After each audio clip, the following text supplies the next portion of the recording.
안녕하세요. 세로이입니다. 10월 18일 일요일, 벌써 해가 중천인 12시 정오가 되네요.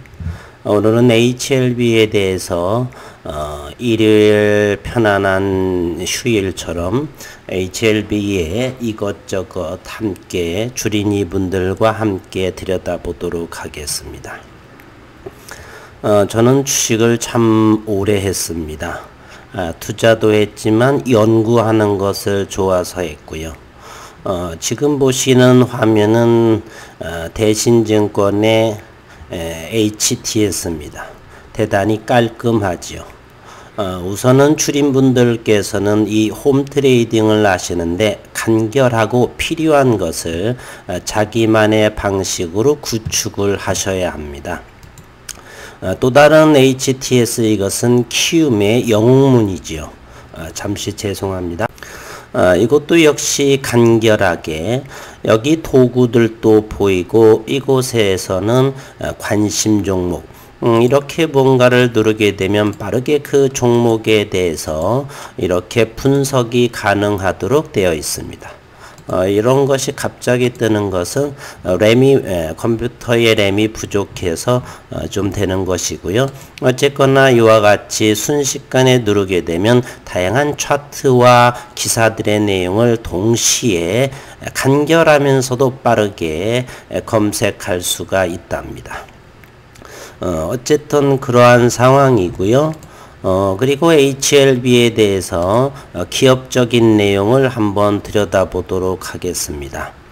HLB는 지난 16일에 메디프롬 제약을 사명 변경을 하게 되겠죠. 메디프롬 사명 변경을 하게 되면 주식의 오랜 기간을 들여다보면은 좋게 보이지는 않습니다. 사람으로 말하면 개과천선할 수 있는 상황이고요. 회사의 사명을 바꾼다는 것은 역시 새로움을 시작하는 것이고, 그러나 증시에서는 좋게 바라보지 않습니다. 과거의 안 좋은 모습을 탈피시켜서 무언가를 한번 해보고자 하는, 주식을 끌어올려서 내다 파는 그러한 영향들이 많이 있었죠. 한편 진양근 회장은 2008년도에 증시에 입성을 하면서 2015년도에 HLB 생명과학으로 또 사명을 바꾸죠. 그것은 에너지 솔루션이라고 하는 거의 퇴출 직전에 있는 회사를 인수합병을 해서 사명을 바꾸죠. 그때 저는 HLB 생명과학이 4,000원 정도를 하면서 이것도 한번 진 회장이 한번 해먹겠구나라고 했습니다. 그러나 6년이 지난 현재를 바라보게 되면은 대단한 결과물을 얻었죠. 지금의 HLB 생명과학도 2만원대를 넘고 있죠. 이번에 다시 한번 메디프롬 제약도 사명을 바꿉니다.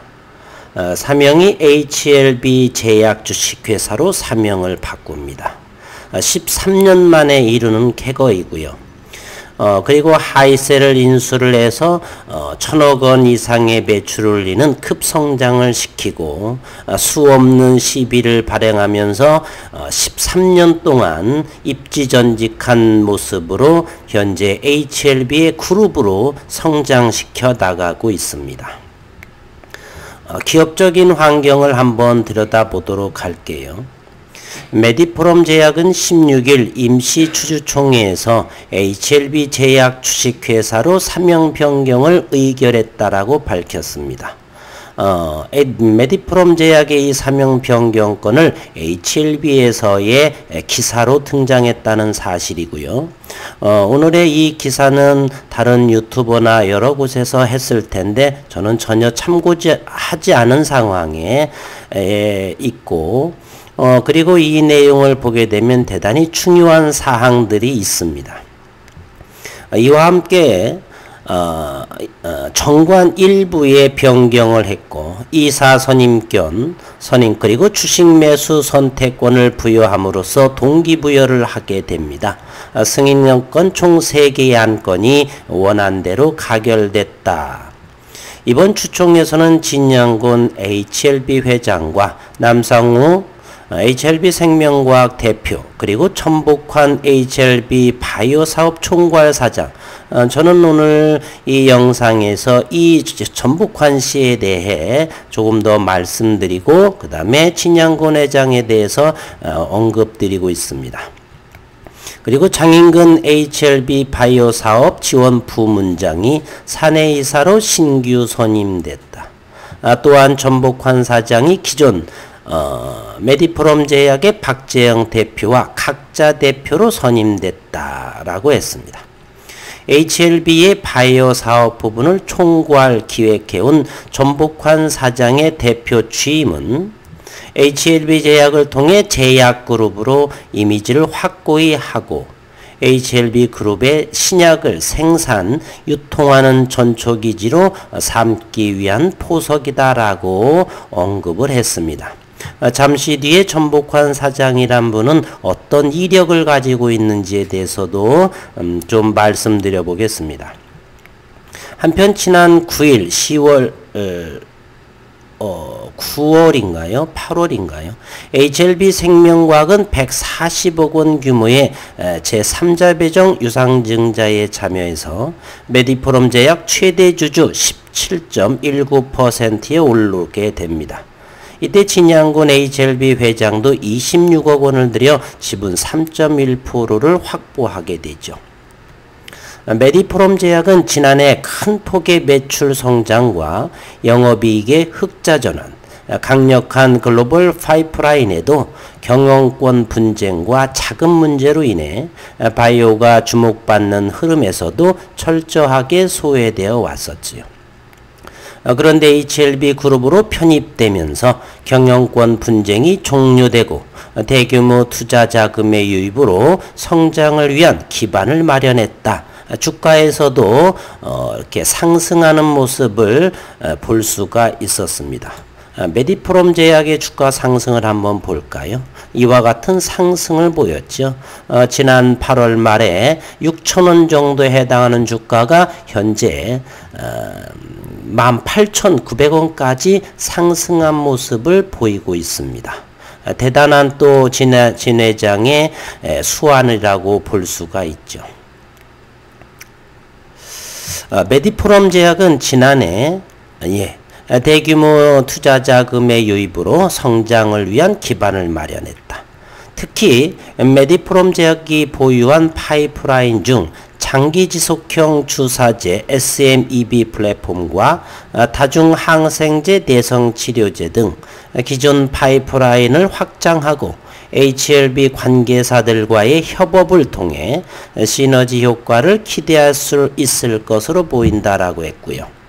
한편 HLB는 다양한 적응증에 대한 리보세라닙의 임상이 빠르게 진행되고 그룹 내 다수의 신약 개발이 속도를 내면서 제약 설비 필요성이 시급한 상황에 메디프롬 제약을 HLB 그룹에 편입시키며 제조시설과 영업 마케팅 조직까지 확보할 수 있게 됐습니다. 올해 들어 2020년도에 들어서 HLB 횡보는 대단한 성과를 이룩하고 있죠. 한편 주가의 모습은 최근에 답답한 모습을 보이고 있죠. 이와 같은 모습을 이곳의 모습을 이렇게 보겠습니다. 13만원에서 9만원 하회까지를 보이고 있죠. 지난 영상에서 96,000원 또는 바로 직전의 영상에서는 9만원 이하는 적극적으로 들어간다라고 말씀드렸습니다. 그 이유는 찹주가 아닌 이상 이렇게 포주지표가 그라운드 상태에 있을 때는 전혀 진입해도 더 하락한다 손치더라도 얼마 지나지 않아서 급반등을 이루고 수익성을 낼 수 있다라고 말씀드린 바 있죠. 지속 주가가 하락한다라고 해서 기업의 훼손 가치가 없으니 투자하셔도 된다라고 말씀드렸습니다. 그리고 천복환 신임 HLB 제약회사의 대표는 HLB 그룹이 바이오 기반의 제약회사를 인수한 것은 글로벌 빅파마로 성장하는 데 중요한 계기를 마련한 것이라며 그룹 내에 포진한 다양한 파이프라인, 표적 강암, 그리고 면역 강암, 세포까지 모든 다양한 파이프라인을 보유하고 그럼에도 신약 개발 역량과 경험을 최대한 활용해서 HLB 제약을 그룹 내 신약의 제약 생산 기지로 빠르게 성장시키도록 하겠다고 밝혔습니다. 이 전복환 사장은 1963년생이고요. 현재 나이로 59세, 그리고 HLB에는 2019년 9월 16일에 입사하게 됩니다. 그리고 이분의 학력으로는 MIT에서의 박사 과정을 마치고 그리고 1987년부터 30년 넘게 녹십자, 그리고 셀트리온, 제넥신, 대웅제약 등지에서 재직을 했다. 백신과 단백질, 항체 치료제 등의 개발 경력을 가진 바이오약품 개발 분야의 전문가. 그래서 저는 2019년 이후로 그리고 2020년 들어서 HLB의 빠른 전개 속도 여러 가지를 통해서 성장성에 충분히 가능하다. 기존의 시간보다는 훨씬 더 앞당겨 주가 부양도 될 수 있다라고 저는 성장 가치주로 지난 7월부터 HLB에 대해서 영상을 제작하고 있습니다. 혹자는 세간에서는 HLB의 진양곤 회장에 대해서 대단히 좋지 않은 시각을 가지신 분들이 많이 있습니다. 심지어 어느 분께서는 리보세라름을 밑에 회사는 믿지 못하겠다. 특히 진양곤 회장은 전혀 더 믿을 수 없고 회장에서 내려앉혀야 된다라고 하지만 저는 다른 생각을 가지고 있습니다. 이 기업 설명의 앞서 말씀드렸듯이 HLB 생명과학을 에너지 솔루션의 그러한 퇴출 기업으로 해서 사명을 변경하고 6년 만에 4,000원대에서 2만원대 이상을 주가를 상승시켰고 그리고 2010년대 13년도에 하이설을 인수를 하면서 큰 성장을 내게 하고 그리고 지금 지난 16일에 메디프롬 제약을 HLB 제약 주식회사로 사명을 번금하면서 2021년도에 또 다른 성장 도약을 예견한다. 그리고 이렇게 국내의 최고의 30년 이상의 이러한 경력자들을 영입을 하면서 글로벌 빅파마로 성장하는 그러한 발판을 마련한 사람이 아닌가. 따라서 13년간의 이룬 비록 M&A 전문가에서 신약회사 거듭나는 빅파마로 성장할 수 있는 제약사의 회장으로서 현재 13년 만에 일궈낸 사람은 입지전직한 사람으로 재평가해야 되지 않느냐, 저는 그런 생각을 가지고 있습니다.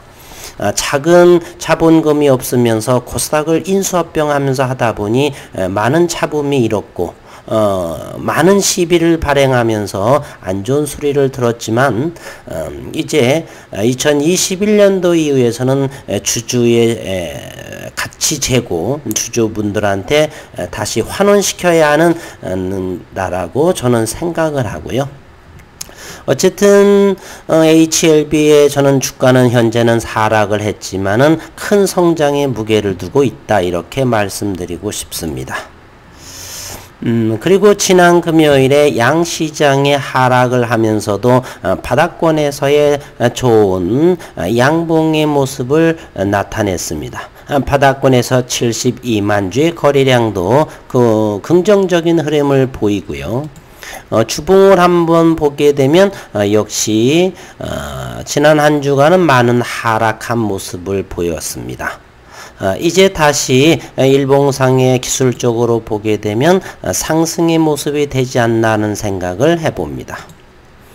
그리고 HLB에 대해서 지난 프로그램 매매도 44,000주를 매도한 모습인데요. 외국인의 동향을 한번 보도록 하겠습니다. 외국인은 590만 주, 여전히 대략 600만 주를 보유하고 있죠. 큰 훼손은 없는 것으로 보입니다. 현재 11.3%요. 크게 하락한 모습은 보이지 않죠. 12%대까지를 외국인이 보유하고 현재는 11.3% 그렇게 전략을 매도 포지션은 보이지 않는다 이렇게 말씀드리고요.